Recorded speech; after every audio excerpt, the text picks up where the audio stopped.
Hello viewers, অচিত দরফি coaching চ্যানেলে তোমাদের সকলকে স্বাগত জানাই। আজকের এই ভিডিওটিতে তোমরা ক্যালকাটা ইউনিভার্সিটিতে বিএ এডুকেশন অনার্স বা পাশে সেকেন্ড সেমিস্টারে পড়ছো।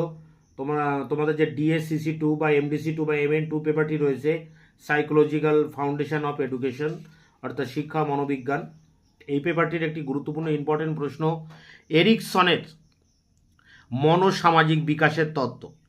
এই এরিকসনের মনোসামাজিক বিকাশের তত্ত্বটি নিয়ে আলোচনা করব বা তার উত্তরটি তোমাদের সামনে এখানে তুলে ধরছি আমি এই ভিডিওর মাধ্যমে। দেখো, এর অ্যান্সারটি তোমরা এইভাবে লিখবে। মনোসামাজিক বিকাশের প্রবক্তা এরিকসন নিও ফ্রয়েডিয়ানদের অন্যতম, মানে ফ্রয়েড অনুগামীদের নিয়ে ফ্রয়েডিয়ান বলে। এরিকসন ব্যক্তির বিকাশে মনোসমীক্ষণ তত্ত্বকে সমর্থন করলেও লিবিডোর অতি যৌনতার ভূমিকাকে অস্বীকার করেছেন, পরিবর্তে ব্যক্তির বিকাশের সামাজিক উপাদানের গুরুত্বের কথা বলেছেন। এরিকসন তার মনোসামাজিক বিকাশ তত্ত্বের সাহায্যে ফ্রয়েডের মনোসমীক্ষণ তত্ত্ব ও বর্তমানে স্বীকৃত শিশু শারীরিক ও সামাজিক বিকাশের মধ্যে যে দূরত্ব তা মেটাবার চেষ্টা করেছেন। তার মতে বিকাশের তিনটি উপাদান, শরীর, অহং এবং সমাজ। এরিকসনের মতে এই তিনটি উপাদানের আপেক্ষিক প্রভাবের ফলেই ব্যক্তির বিকাশ।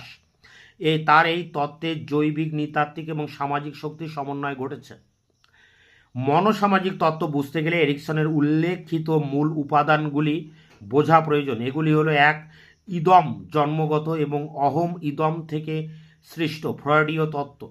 এ কথা তিনি স্বীকার করেননি। তার মতে অহং সত্তা জন্মাবস্থায় থাকে এবং এটি অবচেতন মনে ইদমের প্রভাব ছাড়াই স্বাধীনভাবে অবস্থান করে। 2. জন্মগতভাবে অহং দ্বন্দ্বমুক্ত অবস্থায় থাকে। 3. অহং সত্তার বিকাশ মৌলিক উপাদান হলো সামাজিক পরিবেশ। সামাজিক পরিবেশে অভিযোজনের ফলেই ব্যক্তিত্ব বিকশিত হয়।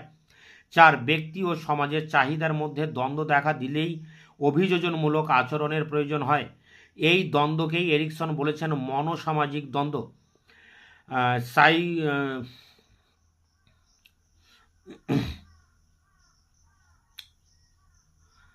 5 দাগে দেখো, মনোসামাজিক দ্বন্দ্বই অহং সত্তার বিকাশ ঘটায়। 6. অহং সত্তার বিকাশে ব্যক্তিগত পার্থক্য লক্ষ্য করা যায়।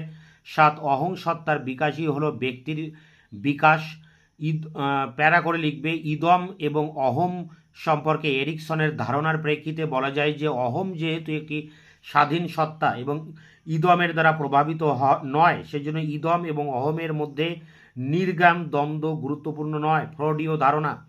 গুরুত্বপূর্ণ হল অহমের চাহিদার সঙ্গে সমাজের চাহিদার দ্বন্দ্ব, যাকে ইতিপূর্বেই মনোসামাজিক দ্বন্দ্ব বলে অভিহিত করা হয়েছে।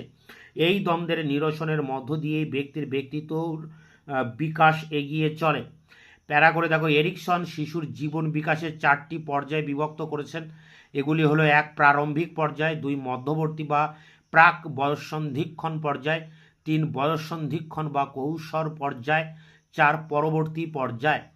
প্যারা করে, প্রত্যেকটি পর্যায়ে আবার একাধিক স্তর আছে। শিশুর অহম সত্তার সঙ্গে সামাজিক পরিবেশের কী ধরনের সংঘাত সৃষ্টি হয় তার কথা তিনি বলেছেন। জীবন বিকাশের প্রতিটি স্তরে শিশু কী কী চারিত্রিক বৈশিষ্ট্য অর্জন করে সেগুলিও তিনি বিশদভাবে ব্যাখ্যা করেছেন।